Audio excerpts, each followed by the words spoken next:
Olá, pessoal. Bem, hoje eu tô aqui para falar um pouquinho sobre algo que eu acho extremamente positivo. É uma reflexão que eu acho que todos devem fazer. Mesmo parecendo muito básico, muitas pessoas não sabem disso ou ainda perpetuam os estereótipos, tem preconceito. Então eu acho que é algo muito necessário para a gente falar, para a gente refletir e para a gente difundir quem fala disso. Hoje eu vou estar falando da História Única da África, um debate acerca dos estereótipos, dos preconceitos sobre o continente africano. Bem, essa conversa ela foi adaptada de uma oficina que eu já fiz 2 vezes. Primeira vez eu fiz junto com 2 colegas, beijos amigos, Rod e Cris, e depois eu acabei apresentando como aula no cursinho ano passado. Então agora eu tento readaptar para essa conversa, para esse vídeo, onde eu vou estar inserindo imagens, onde eu vou estar colocando os cards para vocês assistirem e mais. Então eu espero que dê certo e que essa reflexão seja muito boa pra gente e que vocês aprendam muito. Pois bem, primeiramente eu gostaria de perguntar, o que vocês pensam quando eu falo a palavra África? Vocês podem... Acredito que vocês já pensaram. Bem, muitas pessoas elas falam pobreza, miséria, AIDS, um país, savana, aquelas imagens, sabe aqueles programas do Globo Repórter? Aquele programa de jornalismo da Globo? Então, muitas pessoas só têm aquela visão de África, do continente africano, na mente. Então, muitas pessoas falam pobreza, e é algo que logicamente existe, porque logicamente existe em qualquer lugar, mas só que o continente africano não é só pobreza, muito pelo contrário. Então, o que a gente está tentando, que a gente vai desenvolver um pouquinho disso. Vou colocar algumas imagens de alguns prints do Google, de uma pesquisa no Google. Bem, e qual pesquisa que foi essa? Primeiramente, eu digitei em português no Google África Imagens. E eu pesquisei depois Europa Imagens. Eu não comparei as imagens, porque os resultados, né? Porque esse não era o objetivo. O objetivo era pegar aqueles tópicos, sabe? Que o Google ele vai sugerindo. Como eu estava na aba privativa, não pegou nenhum histórico meu e só colocou o que as pessoas mais pesquisam, porque é o que sai nos tópicos ali, né? De quando você pesquisa algo e o Google ele vai completando. Então, quando eu pesquisei Europa em imagens, que vocês podem ver aqui, uma das coisas que mais saiu foram imagens bonitas, imagens lindas da Europa, imagens das cidades da Europa, relevo, hidrografia. Então, são coisas positivas que as pessoas estavam pesquisando. Agora, quando eu pesquisei África, imagens, saiu algumas coisas como savana, que é algo de geografia. Uma das coisas que saiu, isso, na terceira sugestão foi fome na África, imagens. Ok, pode ser uma exceção. Mas na quinta sugestão apareceu imagens da África, fome. Então, as pessoas elas têm essa ideia, essa imagem realmente. Não é algo que eu estou inventando, até porque quando vocês peguem um livro didático, muitas das imagens que vão sair sobre o continente africano, que vão estar sobre o continente africano, são imagens cristalizadas. Então, são imagens ou da natureza, ou de pessoas passando fome. E isso é um problema, porque o continente africano não é só isso. Mas, na oficina que eu faço, geralmente eu coloco 4 imagens. Então, coloco 8 imagens. Primeiramente eu coloco essas 4 imagens aqui e eu peço para o pessoal adivinhar quais localidades, se vocês vissem isso no Facebook, no Instagram, no Twitter, onde que você pensaria que é? Onde que você pensaria que essa imagem ela está representando? Onde que foto que cidade que foi tirada essa foto? Que cidade é? As pessoas geralmente elas respondem Estados Unidos, Japão. Aquela imagem ali, a quarta, que é um pouquinho mais colorida, as pessoas até falam Peru, falam algum país aqui na América Latina. Mas ok. Aí a gente coloca essas 4 imagens aqui. Essas 4 imagens é um pouquinho diferente, porque geralmente, o que está representadas nela? Miséria, né? Um lugar que não está muito desenvolvido, então o que parece ali? Parece uma favela, parece um lugar onde não tem uma urbanização, onde as pessoas passam fome, onde as pessoas não têm água tratada, onde as pessoas moram na rua. Ok. Geralmente, algumas respostas são o continente africano. Como a gente já dá essa oficina falando que a história é única da África, as pessoas começam a sacar um pouquinho no começo. Então, muitas não dizem a África ou algum país da África. Porque, lembrando, a África não é um país. A África é um continente, assim como a América, Europa, Oceania, Ásia. Ok? Não é um país. Continente. Um continente com 54 países. Olha esse mapa. Esse mapa é gigantesco e mostra toda essa diversidade de países. E não pensem que só porque tem 54 países que eles são todos iguais.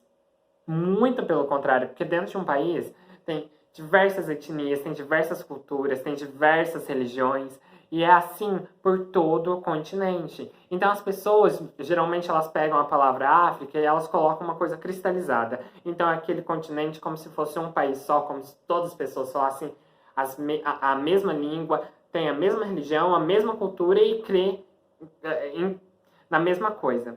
Não. Nessa imagem, essa é uma ideia totalmente errada. Então, mas lembre-se que África do Sul é um país. África é um continente. Honestamente, que país, que localidade você falaria que aquela imagem é? E aí você pode repensar o que a sua imagem, o seu referencial imagético, o seu referencial cultural está te falando. A gente vai voltar nessas imagens lá no fim, tá ok? Bem, uma hashtag que surgiu no ano de 2015 chamada The Africa the Media Never Shows You. Ou traduzindo para o português, a África que a mídia nunca mostrou para você. Essa hashtag do Twitter, ela surgiu no ano de 2015. Em um ano, em 2016, ela tinha mais de 42 mil tweets e retweets, né? Então, foi muita coisa. Muitos tweets e até hoje tem pessoas utilizando. Mas por que eu tô falando dela? Essa hashtag, eu vou colocar algumas imagens do que essa hashtag ela trazia. A hashtag, ela tem o intuito de mostrar o que a mídia não mostra sobre o continente africano. Então, as pessoas que já foram para o continente africano, as pessoas que moram lá, elas pegavam e tweetavam imagens do seu dia a dia, de viagens que elas fizeram e que não ia de acordo com aquela imagem cristalizada de fome, aquela imagem estereotipada, negativa do continente. Olha só algumas. Como vocês podem perceber, ateliê, arte, música, acessórios, lindas roupas, cidades com prédios. Oh, olha assim, lá eles também têm urbanização.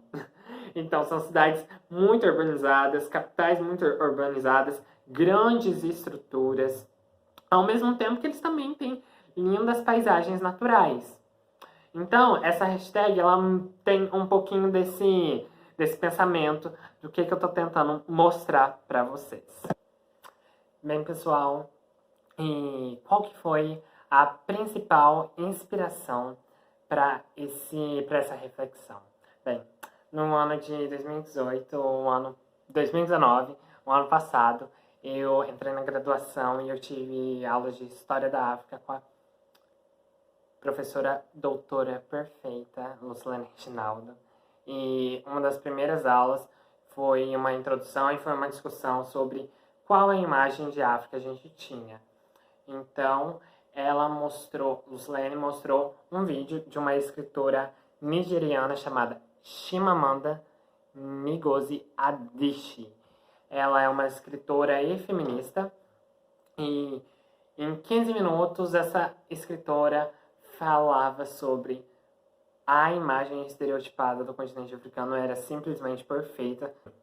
Eu vou falar um pouquinho da Chimamanda para depois falar desse vídeo. A Chimamanda, como eu disse, ela é uma escritora e feminista nigeriana. A Nigéria, no caso vocês não saibam, foi um país colonizado por ingleses, pela Inglaterra, e então eles falam, tem como língua o inglês, e a Nigéria é muito conhecida pela sua produção cinematográfica. Ela tem uma produção cinematográfica enorme. Vocês podem conhecer Hollywood, com certeza, nos Estados Unidos, Bollywood na Índia e Nollywood na Nigéria, com a terceira maior produção de cinema do mundo. Mas voltando. Bem, Chimamanda ficou muito famosa pelo seu livro Meio Sol Amarelo, que é um livro de 2006 e conta sobre a Guerra do Biafra. O Biafra é uma região dentro da Nigéria que queria separar da Nigéria, se tornar independente. E foi uma guerra civil que aconteceu no país entre 1967 e 1970. Biafra não se separou, mas o livro conta isso. É lógico que é um romance, é uma ficção. Mas só que Chimamanda tem vários outros livros. Ela tem Americana, eu nunca sei como que fala o nome desse livro. E ela tem Hibisco Roxo e vários outros. Bem, e qual que é a fala desse vídeo? O que é esse vídeo? Bem, esse vídeo é um TED. Eu não sei se vocês já viram um TED, mas o TED é uma série de conferências realizadas no continente europeu, asiático e na América. E são pessoas que têm histórias bonitas para contar, que têm histórias, que têm experiências para contar. Então, por exemplo, Chimamanda tem uma história lindíssima, tem um discurso lindíssimo para falar. E o título desse discurso é O Perigo de uma História Única. Então, o que a gente pode pensar já com isso? Única. Só uma coisa, né? Só aquilo. Não tem outra perspectiva, não tem outro mais. É só isso. E história, né? É sobre contar uma só versão dessa coisa. Nesse caso, ela fala do continente africano. Então, é uma versão, e somente uma versão, sobre a história desse continente africano. E é aquilo que a gente discutiu, né? É sobre essa imagem estereotipada do continente africano. Eu vou pedir para vocês assistirem. Eu recortei, eu coloquei só 7 minutos, para não ficar tão longo, mas o discurso é perfeito, gente. Eu realmente peço para vocês assistirem, caso vocês tenham tempo, porque são 15 minutos. Mas eu vou deixar o link ali embaixo e o vídeo agora.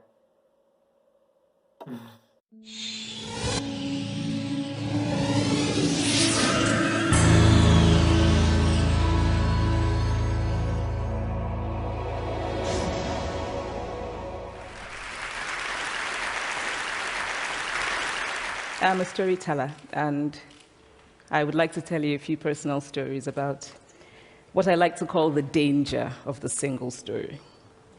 I grew up on a university campus in eastern Nigeria. My mother says that I started reading at the age of 2, although I think 4 is probably close to the truth.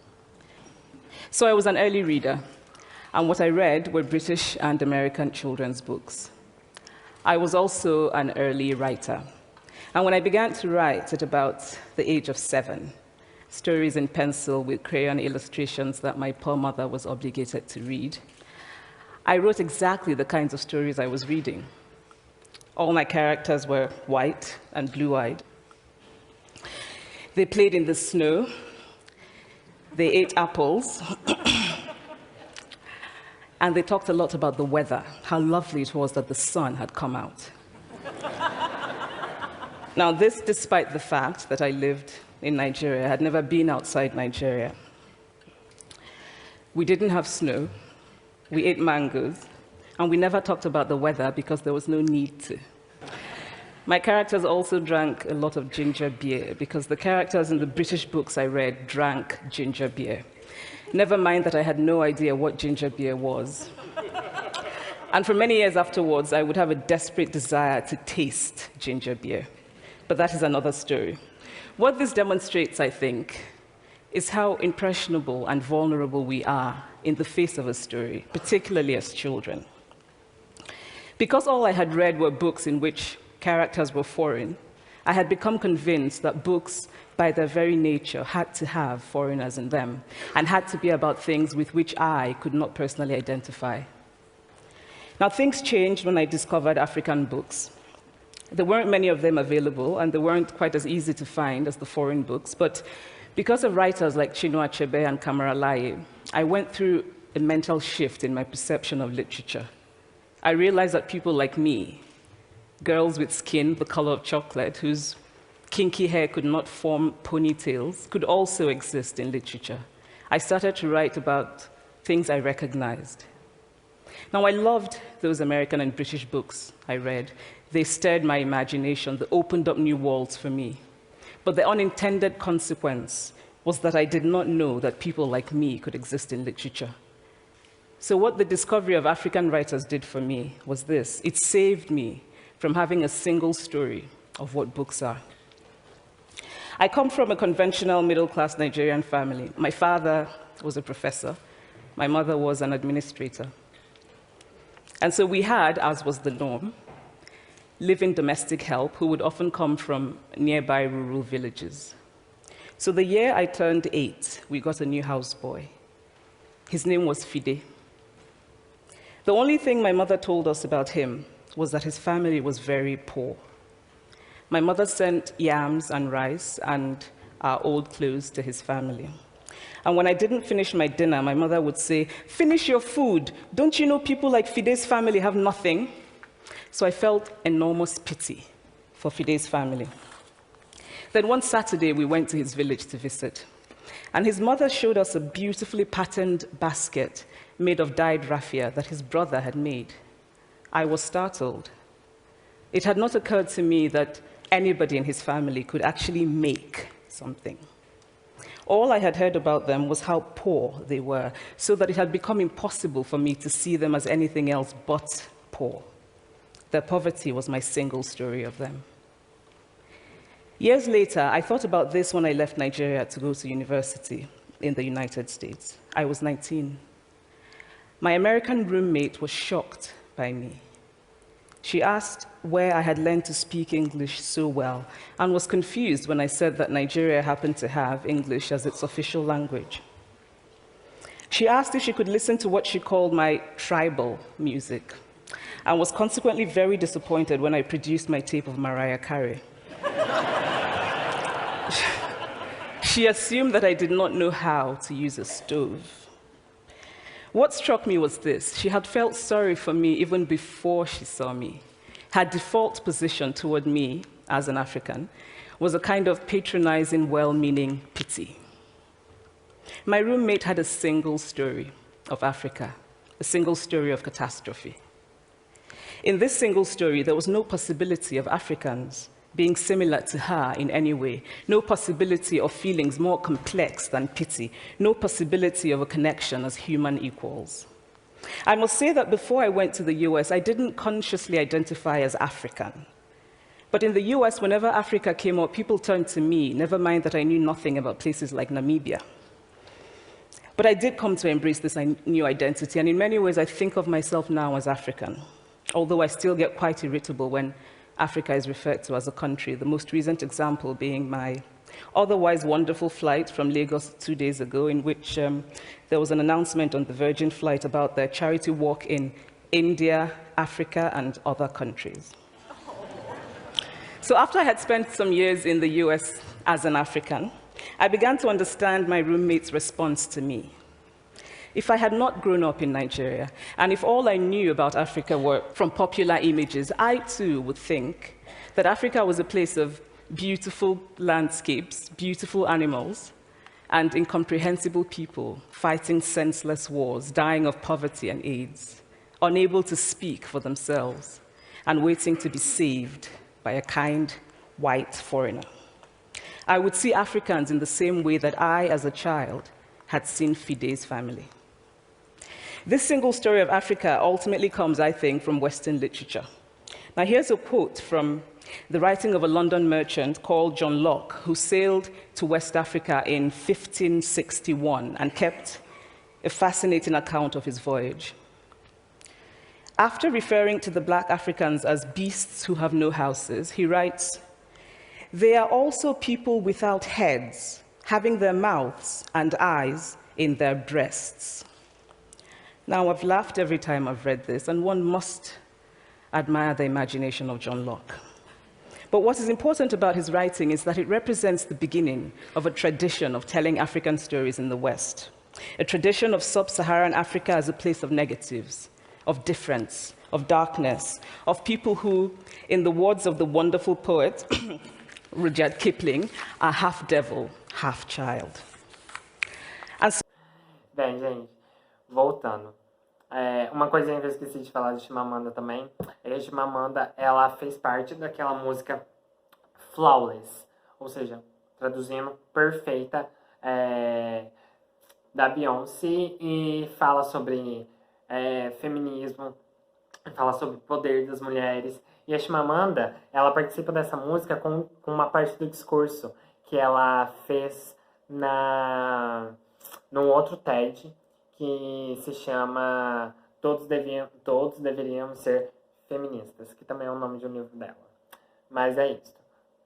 Eu vou deixar o link e é uma boa indicação também, tanto para a vida, porque é uma ótima música, como para a redação, por exemplo. E só para amarrar toda essa perspectiva, toda essa fala da Chimamanda, eu vou ler duas frases, duas citações dessa lindíssima fala dela. Então, se eu não tivesse crescido na Nigéria, se tudo que eu conhecesse sobre a África viesse das imagens populares, eu também pensaria que a África fosse um lugar de lindas paisagens, lindos animais e pessoas incompreensíveis. Concluindo, completando. Então, é assim que se cria uma história única, uma única história. Mostre o povo como uma coisa, como somente uma coisa, repetidamente, e será o que ele se tornará. Então, se você vê isso na mídia, e isso é uma fala que sempre vai se repetir, então isso vai se tornar verdade em um certo momento. Isso vai ser a verdade. Então, é isso que a gente está falando. É uma história única, que ao se repetir, ela se torna verdade, mesmo não sendo. E isso, muitas vezes, pode acontecer por diversos motivos, como, por exemplo, o racismo. Então, é isso. Bem, e qual que é a minha ideia? A minha ideia é contrapor todo esse discurso que a gente vê, esse discurso estereotipado, com uma produção, com um filme que é bem atual e que realmente é maravilhoso e que vai contra várias das coisas que a gente falou antes. É logicamente que é um filme bem novo, é um filme de 2018, tem 2 horas e 15 minutos, não é tão grande, e é uma produção dos Estados Unidos, é uma produção da Marvel. Eu sempre confundo esses nomes porque, gente, eu não sei muito sobre heróis, sobre super-heróis. Essa não é a minha coisa. Não gosto muito, mas por Pantera Negra eu abro uma exceção. Bem, o longa foi um blockbuster, foi muito bem nas bilheterias, arrecadou 700 milhões de dólares, eu acho que é um pouco de dinheiro, né? E foi a maior bilheteria do ano de 2018 nos Estados Unidos e no Canadá. E não foi somente com o público que ele fez sucesso, mas sim também com premiações. Então, no Oscar, por exemplo, ele recebeu 4 indicações. Melhor filme, que infelizmente ele não ganhou, mas foi indicado. E 3 outros, que o melhor figurino, melhor direção de arte e melhor trilha sonora original, que os 3 eles, o Black Panther, Pantera Negra, ganhou. Bem, o filme acompanha a história do T'Challa, que é o príncipe de Wakanda, do reino de Wakanda. É um lugar que fica no meio do continente africano e eu vou falar um pouquinho mais dele depois. Mas o T'Challa é o Pantera Negra, por isso esse nome. E o Pantera Negra ele tem diversos poderes, como por exemplo, tem diversas habilidades, como a velocidade, inteligência e os sentidos super apurados. E Wakanda é um lugar extremamente rico. Mas vamos lá. Bem, esse filme ele faz parte de um movimento. Ele pode ser considerado parte desse movimento, que é chamado de afrofuturismo. E o afrofuturismo ele vai contra toda aquela ideia negativa da África. Ele combina 2 palavras, né? Afro, continente africano, e futurismo, de futuro. Então, como que a gente pode definir esse afrofuturismo? É um movimento que abrange diversas narrativas de ficção especulativa. Pode ser do passado, pode ser do futuro. E vem um boom, porque é sempre da perspectiva negra. Então, pode ser da perspectiva africana, pode ser da perspectiva afrodiaspórica, então pode ser afro-brasileira, afro-americana. Basicamente, a maioria das vezes é afro-americana. O afrofuturismo é um movimento que é bem amplo, então ele pega música, ele pega moda, ele pega literatura e, é claro, o cinema. Bem, e como... ok. E como que eu quero trabalhar o Pantera Negra com vocês? Bem, quem puder assistir o filme inteiro, assista. Mas eu sei que é complicado, então é por isso que eu selecionei 3 trechos. Me desculpa, mas infelizmente eu não vou conseguir colocar aqui eles nesse vídeo como eu consegui a Chimamanda, por causa dos direitos autorais. Então eu vou colocar cards. O que são cards? São coisinhas que vão aparecer aqui, nesses lados aqui, no lado alto da câmera. São coisinhas brancas, fitinhas brancas e... São fitinhas brancas que vão... É só você clicar e aí vai para um livro, vai para um vídeo exterior. E aí eu vou colocar os vídeos desses 3 trechos que eu separei, mas eu vou colocar aqui na descrição também, tá bem? Bem, o primeiro trecho é bem no começo do filme mesmo, que é a chegada em Wakanda. Wakanda fica no centro do continente africano. E como que é esse trecho? Primeiramente, o Pantera Negra, o T'Challa, ele chega com uma nave que é linda, é tipo uma coisa extremamente tecnológica. E ele chega, ele vai sobrevoando um pasto, assim, um local extremamente natural, quando do nada uma cortina tecnológica se abre e vem um mundo extremamente tecnológico, com vários prédios, aquela questão, aquela visão que vocês têm de ficção científica, sabe? E como que esse trecho colabora para uma visão positiva da África? Primeiramente, porque toda aquela visão de Globo Repórter que a gente tem, ela já é destruída, porque ela mostra um mundo extremamente tecnológico, extremamente rico. Então, é nesse sentido. Bem, o outro trecho é o do laboratório da Shuri. Bem, primeiramente, quem é Shuri? Shuri é a irmã do T'Challa. E ela que é responsável pela tecnologia no reino. E ela é a coordenadora da área tecnológica do reino, então, né? E como que é esse trecho? Bem, o T'Challa ele vai ir para uma viagem, porque ele vai precisar aquelas coisas de super-herói, né? Ele vai precisar lutar lá. E aí, ela que vai fazer os apetrechos dele. É uma cena um pouquinho engraçada. Agora tenta acionar.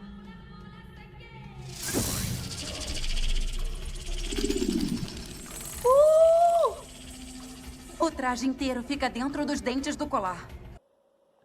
O ponto é que mostra uma riqueza de Wakanda, que é o metal Vibranium. Tentando, outras pessoas, né, os vilões estão tentando pegar esse metal, mas é esse metal que traz toda essa riqueza. Então, por isso que já vai bem contra também essas visões pejorativas. Mas o ponto aqui é a Shuri. Porque a Shuri não é aquela heroína que ela vai pegar e vai lutar contra todos. Não é ela que tem aqueles poderes super físicos. O poder dela é diferente. É um poder de inteligência. E ela é a princesa de Wakanda, né? Porque ela é irmã do T'Challa. E ela é o cérebro por trás de toda a tecnologia desse reino. E numa entrevista com o pessoal da Marvel, eles disseram que a Shuri é a pessoa mais inteligente do universo Marvel. E esse universo Marvel, né, de filmes, de heróis, ele contempla o quê? O Homem-Aranha, o Capitão América, o Capitão Marvel, o Homem de Ferro, o Thor, o Hulk, Wolverine, Justiceiro, Deadpool, Doutor Estranho. Então, gente, é muita gente pra Shuri ser a mais inteligente. Então aí a gente já vê uma quebra de paradigma enorme. Porque é uma mulher negra sendo a personagem mais inteligente de todo esse universo de heróis. Concluindo, o último trecho do filme que eu separei é quando as várias tribos de Wakanda, elas se juntam para ver aquela transformação do T'Challa que acontece quando ele realmente se transforma em Pantera Negra. E são várias tribos. Como vocês podem perceber, assistindo o vídeo, são 5 tribos. Elas são a tribo mercante, a tribo da fronteira, a tribo do rio, a tribo mineradora e a tribo Jabari. E todas elas têm roupas, cores extremamente diferentes. E isso a gente pode interpretar como o continente africano em si, porque muitas pessoas podem olhar para a África e ver somente uma coisa, mas a verdade não é essa, como eu mostrei com o continente. E uma coisa legal é que essas tribos elas foram inspiradas em países, em culturas existentes no continente. Então eles se inspiraram em Uganda, em Ruanda, Burundi, Etiópia.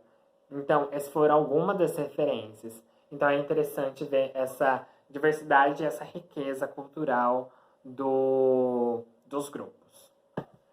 Vocês estão lembrados daquele começo, onde eu coloquei aqueles 4 lugares e pedi para vocês adivinharem?